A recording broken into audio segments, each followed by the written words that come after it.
படம் சூப்பராக இருந்துச்சு ப்ரோ. ஹாட் ஸ்பாட் படம். கதை 3 கதை இருக்குது, 3மே சொசைட்டிக்கு தேவையான கதை. முக்கியமாக எனக்கு பிடிச்சது வந்து 3வது கதை தான் ப்ரோ. அஸ்வின் நடிச்சிருக்காரு அதில். அது சூப்பராக இருக்குது. கண்டிப்பாக எல்லோரும் பார்க்கலாம் படம். 3வது கதை காமெடி எல்லாமே நல்லாயிருக்கும். 3வது கதையில் ஃபஸ்ட்டு கதையில் எம்எஸ் பாஸ்கர் சார் வந்து சூப்பராக நடிச்சிருப்பார். அவருக்கு வந்து இந்த கேரக்டர் கொஞ்சம் அவரை வந்து வித்தியாசமாக காமிச்சிருக்கும். கடைசியில் திரும்ப ட்விஸ்ட்டாக அவரை திரும்ப பழையபடி மாற்றிருப்பாங்க. அதனால் கதை வந்து ஒரு மாதிரி நம்ம ஒன்று நினைப்போம், வேறு ஒன்று நடக்கும். ஆனால் அது வந்து எக்ஸ்பெக்ட் பண்ணுறத விட கொஞ்சம் ஜாலியாக நகைச்சுவையாக காமிச்சிருப்பாங்க படத்தில். பொலிட்டிக்கல் பேசியிருக்காங்க. பொலிட்டிக்கல் வந்து ஜாலியாக பேசியிருக்காங்க. பொலிட்டிக்கல் வந்து அப்படியே ஜாலியாக பேசியிருக்காங்க. அதுக்கப்புறம் தளபதி ரசிகர்களுக்கு ஒரு அறிவுரை சொல்கிற மாதிரி நிறையா விஷயங்கள். பெரிய ஹீரோக்கு வந்து ஹீரோ அவர் வேலையை பார்த்துட்டு போகிறாரு, நீங்கள் உங்கள் வேலையை மட்டும் பாருங்கள், நீங்கள் உங்களுக்காக உயிரை விடுறேன், இந்த பாலாபிஷேகம் பண்ணுறேன், அந்த மாதிரி நிறையா சின்ன சின்ன விஷயங்கள் வந்து முக்கியமான மெசேஜ் சொல்லியிருக்காங்க ஃபேன்ஸுக்காக. படம் கண்டிப்பாக நல்லாயிருக்கு. பார்ட் 3 கண்டிப்பாக வந்து பாருங்கள், நல்லாயிருக்கு ப்ரோ. 3 கதையில் 3வது கதை தான் ப்ரோ எனக்கு ரொம்ப பிடிச்சிருக்கு. 3வது கதை கண்டிப்பாக அஸ்வின் அவர் அந்த காமெடி அந்த 3வது பாட்டில் தான் காமெடி நிறையா இருந்துச்சு, நல்லா இருந்துச்சு. அதுபோக first half short first second half ரொம்ப நேரம் வச்சுருந்தாங்க. ஆமாம், அவர் சொன்ன டைலாக்கே அதை சொல்லி வச்சுருக்காங்க. அது அவர் ஸ்போர்ட்டிவாக எடுத்துகிட்டு நடிச்சிட்டார். செகண்ட் ஹாஃப் தான் ப்ரோ நல்லா இருந்துச்சு. ஃபஸ்ட் ஹாஃபில் ஒரு கதை தான் வரும், செகண்ட் ஹாஃபில் 2 கதை வரும். அதனால் 2 கதையுமே நல்லாயிருக்கும். மோஸ்ட்டாக 3rd கதை வந்து ரொம்ப சூப்பராக இருக்கும் ப்ரோ. ஹாட் ஸ்பாட் 3 இருக்குது, லீடு கொடுத்துருக்காங்க. கண்டிப்பாக வெயிட் பண்ணுங்கள். ஹாட் ஸ்பாட் 3ல் தான் என்ன நடக்குன்றது தெரியும். அவங்க சூப்பராக பண்ணியிருக்காங்க. அவங்க தான் இந்த கதையில் வந்து படம் டைரக்டர் மாதிரி கதை சொல்கிற மாதிரி வந்திருக்காங்க. சூப்பராக பண்ணியிருக்காங்க அவங்களும்.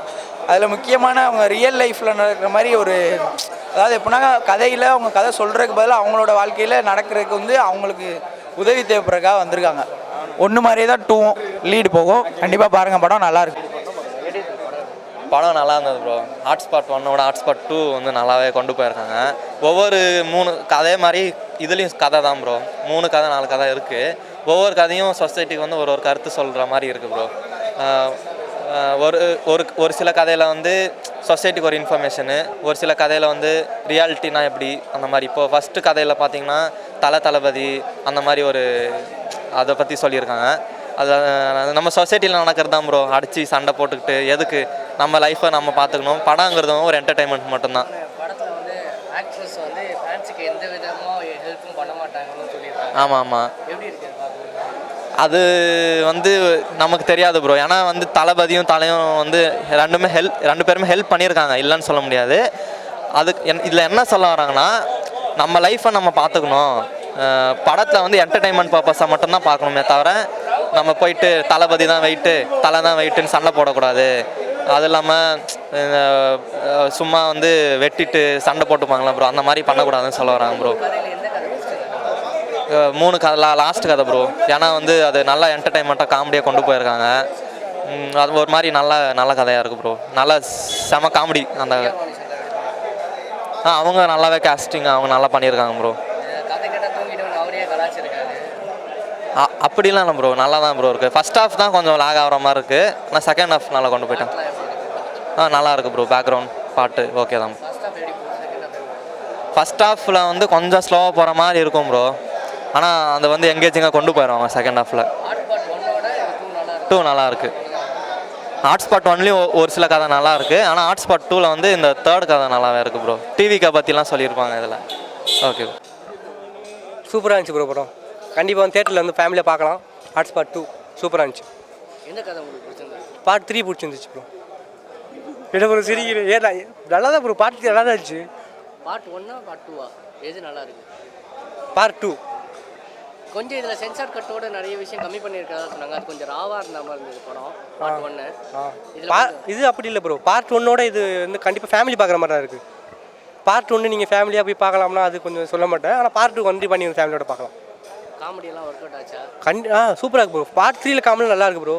அஸ்வினியை வச்சு செய்கிற மாதிரி காமெடி நிறையா இருக்குது. அவரே வந்து கதை கேட்டால் தூக்கிடுவார். அவர் இது எடுத்து அவரே குத்துற மாதிரி இதெல்லாம் போட்டிருக்காங்க. கண்டிப்பாக நல்லா இருக்குது, பார்க்கலாம். பாட்டெலாம் எப்படி இருந்தது? ஒரே ஒரு பாட்டு தான் ப்ரோ இருக்குது. ஒரே ஒரு பாட்டு தான் இருக்குது. பிஜிஎம்லாம் நல்லா இருக்குது. பிஜிஎம் நல்லா இதாக இருக்குது. ஃபர்ஸ்ட் ஹாஃப் எப்படி போச்சு, செகண்ட் ஹாஃப் எப்படி போச்சு? ஃபஸ்ட் ஹாஃபில் ஒரு கருத்து, செகண்ட் ஹாஃபில் ஒரு கருத்து. ஆனால் எல்லாமே அக்செப்ட் பண்ணுற மாதிரி தான் கருத்து இருக்குது. எதுவும் வந்து சரியான இடம் அந்த கருத்தெல்லாம் போடுவாங்க. நல்ல கருத்து தான். ஃபர்ஸ்ட் பார்ட்டில் ஒருத்தர் வராரு, கதை சொல்கிறாரு, பொண்ணை கல்யாணம் பண்ணிக்கிறாரு. ஆமாம். செகண்ட் பார்ட்லேயும் வராங்க, கேட்டால் பொண்ணை கல்யாணம் பண்ணிக்கிறாங்க. அடுத்து தேர்ட் பார்ட் வேறு சொல்லியிருக்காங்க. அடுத்து யாரும் தெரில, அது வேறு வெயிட் பண்ணி பார்ப்போம் நம்ம. திரும்பி இந்த லவ் ஸ்டோரி தொடருமான்னு. இந்த லவ் ஸ்டோரி இல்லை ப்ரோ. இது அடுத்து அவர் டேரக்டர் தான் கேட்கணும், அடுத்து என்ன பார்த்து கடை வச்சிருக்காருன்னு. நல்லா இருக்கு ப்ரோ கண்டிப்பாக. ஃபர்ஸ்ட் ஒன் எப்படி இருந்தது? ஃபர்ஸ்ட் பார்ட் நல்லா. ஃபஸ்ட்டு அது தளபதி பற்றி சொல்லியிருந்தாங்க, நல்லா தான் இருந்துச்சு ப்ரோ. அது ஃபேன்ஸுக்கு எதுவுமே செய்ய மாட்டாங்கன்னு சொல்லியிருக்காங்க. இல்லை ப்ரோ, அது வந்து அது அவங்கவுங்க இதை பொறுத்து ப்ரோ, எல்லாரும் நம்ம சொல்ல முடியாதுல்ல.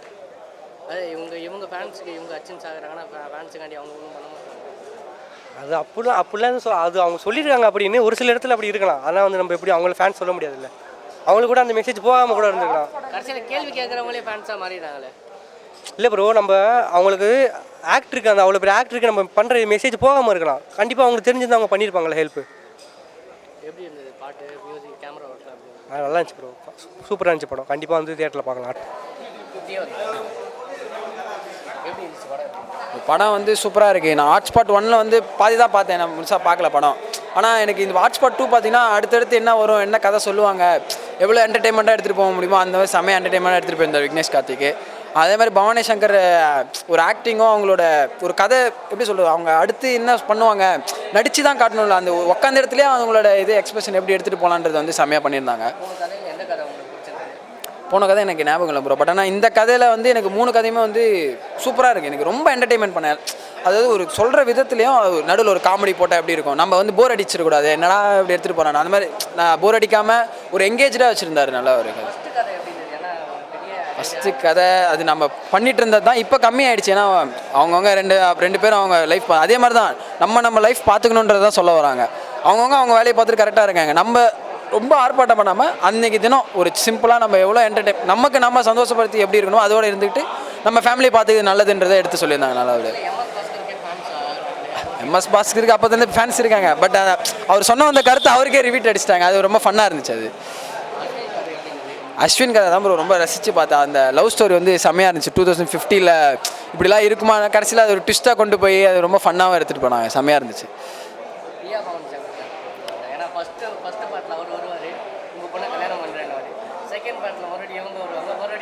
அதுதான் ப்ரோ, வரவெல்லாம் என் பொண்ணை கேட்டு தான் வருவீங்களாடா, கதை சொல்ல வரலையான்றது ஒரு மாதிரி ட்விஸ்ட்டாக செம்மையாக இருந்துச்சு. அது பவானி சங்கரும் ரொம்ப அதை நான் எதிர்பார்க்கவே இல்லை. டக்குன்னு அவங்க வந்து நான் வேறு லெஸ்பினாக இருப்பேன் அப்படின்னு சொல்லும்போது ரொம்ப என்டர்டெயின்மெண்ட்டாக இருந்துச்சு. இப்போ அது நார்மல் தான், பட் அது ரசிக்கும் போது நமக்கு சூப்பராக இருக்கும். அவங்க சொல்லும் போதும் தேர்ட் பார்ட்டில் இதோட என்டர்டெயின்மெண்ட்டாக எடுத்துகிட்டு போவார்னு நினைக்கிறேன். அவரும் அதுதான் க்ளூ கொடுத்துருக்காரு. பார்க்கலாம், நம்மளும் தேர்ட் பார்ட்டுக்கு இதே மாதிரி நானும் வந்து ரிவ்யூ கொடுப்பேன்னு நினைக்கிறேன். சூப்பராக இருக்குது ப்ரோ. பாட்டு எப்படி சொன்னால் அவங்க கதைக்கு ஏற்ற மாதிரி நம்மளை போர் அடிக்காமல் இது தனியாக அது தனியாக இல்லாமல் மெர்ஜாகி சூப்பராக இருக்குது. ரொம்ப என்டர்டெயின்மெண்ட். இந்த விஜயகாந்த் ஜெயந்தி ஒன்று சொல்லியிருப்பாங்க, அது ஒன்று. அப்புறம் அவங்க அப்பாவுக்கு மூஞ்சில் அடித்த மாதிரி அந்த பொண்ணு நம்மால் இல்லை வால், இந்த சீனு. கடைசி இந்த கிளைமேக்ஸ் சீனில் அந்த திடீர்னு அப்பம் பார்த்தா இவன்வா, அது செம சீன். அது ஹார்ட் அட்டாக் சார், எனக்கு ஹார்ட் அட்டாக் வருது, அப்புறம் பார்த்தா இவன் ஹார்ட் அட்டாக் வந்து விழுவாங்க. அது சில ரொம்ப என்டர்டெயின்மெண்ட் பண்ணி பார்த்துருந்தேன்.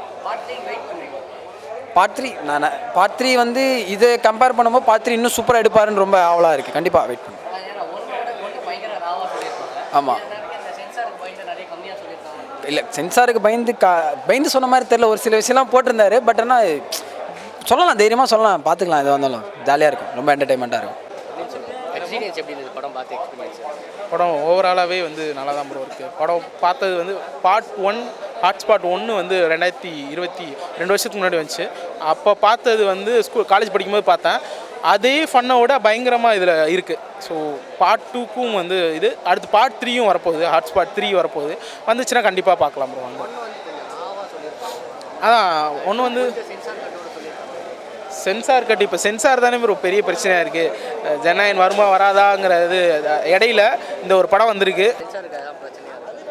அதான் ப்ரோ சென்சாருக்கு எல்லாம் இப்போ ரீசெண்டாக சென்சார் தான் பெரிய பிரச்சனையாக இருக்குது. அண்ணன் படத்துக்கிட்டே தரமாட்டுறாங்க, சென்சார் தரமாட்டுறாங்கிறது. அதுக்கு இடையில தான் அந்த படம் வந்திருக்கு. ஸோ சென்சார் எல்லாத்தையும் தாண்டி தான் வந்திருக்கு. அப்படி ஒன்றும் பெரிய அடல்ட்டாக எதுவும் இந்த ஒரு ராவாலாம் எதுவும் காட்டலை.